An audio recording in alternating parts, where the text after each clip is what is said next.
को लेकर भगदड़ मची हुई है। ममता बनर्जी पार्टी बचाने के लिए लगातार कोशिश कर रही हैं। इसके साथ ही ममता बनर्जी का कहना है कि जो पार्टी छोड़ना चाहता है वो छोड़ सकता है।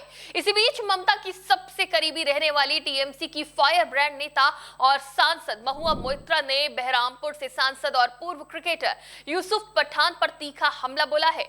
बता दें, यूसुफ पठान वही है जो काकोली घोष के नेतृत्व में 20 सांसदों के साथ केंद्र में एनडीए का समर्थन करने का फैसला कर चुके हैं, जिसकी चर्चा तेज है। नमस्कार, टीवी 24 नेटवर्क देख रहे हैं आप। मैं हूं आपके साथ शिखा मेहरोत्रा। एक तरफ बंगाल की राजनीति में हलचल तेज होती दिख रही है, जहां टीएमसी के भीतर अंदरूनी मतभेद और असंतोष की खबरें लगातार सुर्खियों में हैं। वहीं दूसरी तरफ पार्टी के वरिष्ठ नेता और सांसद महुआ मोइत्रा ने पूर्व क्रिकेटर और बहरामपुर से सांसद यूसुफ पठान पर सीधा हमला बोलकर सियासी तापमान और बढ़ा दिया है। इसी बीच 20 सांसदों के एक समूह द्वारा केंद्र में एनडीए के समर्थन को लेकर किए गए दावे ने भी राजनीतिक गलियारों में हलचल मचा दी है। दरअसल हाल ही में दिल्ली में इंडिया गठबंधन की एक अहम बैठक हुई थी, जिसमें ममता बनर्जी भी शामिल थी। कहा जा रहा है कि इस बैठक के बाद ही राजनीतिक समीकरणों में बदलाव के संकेत देखने को मिले।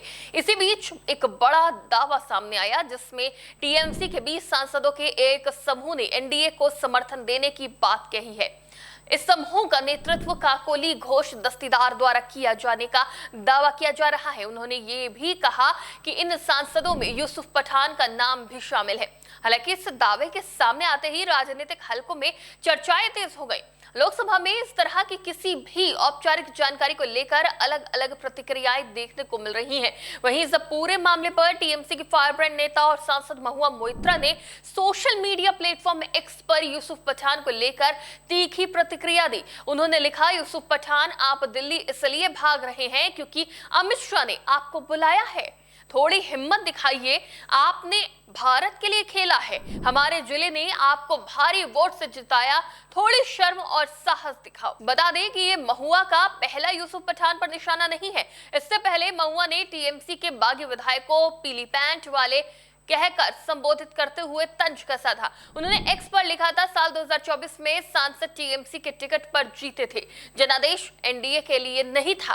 पीली पैंट वाले सभी लालची, मतलबी और डरपोक गद्दार अब बीजेपी में शामिल हो सकते हैं। अपनी सीटों से इस्तीफा दें और बीजेपी के टिकट पर चुनाव लड़ें। देखते हैं कि आप कितने बड़े हीरो हैं। वहीं अब महुआ मोइत्रा के इस बयान के बाद राजनीतिक माहौल और ज्यादा गर्मा गया है और सोशल मीडिया पर भी इस मुद्दे पर जमकर बहस शुरू हो गई है। बता दें कि यूसुफ पठान, जो भारतीय क्रिकेट टीम के पूर्व खिलाड़ी रहे हैं और आईपीएल में कोलकाता नाइट राइडर्स के साथ खेलते हुए बंगाल में लोकप्रिय हुए थे, उन्होंने 2024 लोकसभा चुनाव में बहरामपुर सीट से चुनाव लड़ा था। इस सीट पर उन्होंने कांग्रेस के वरिष्ठ नेता अधीर रंजन चौधरी को बड़े अंतर से हराकर जीत हासिल की थी।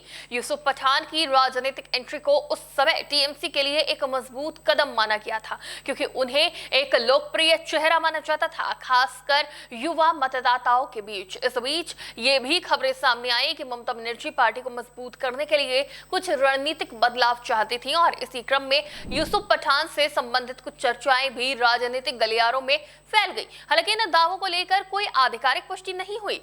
फिलहाल इस पूरे मामले ने बंगाल की राजनीति में नई बहस छेड़ दी है। टीएमसी के भीतर असंतोष, सांसदों के रुख और नेताओं के बयानों ने सियासी माहौल को और अधिक गर्म कर दिया है।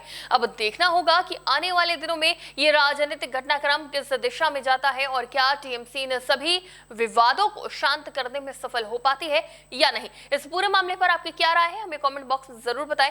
फिलहाल के लिए इतना ही। देखते रहिए टीवी 24 नेटवर्क।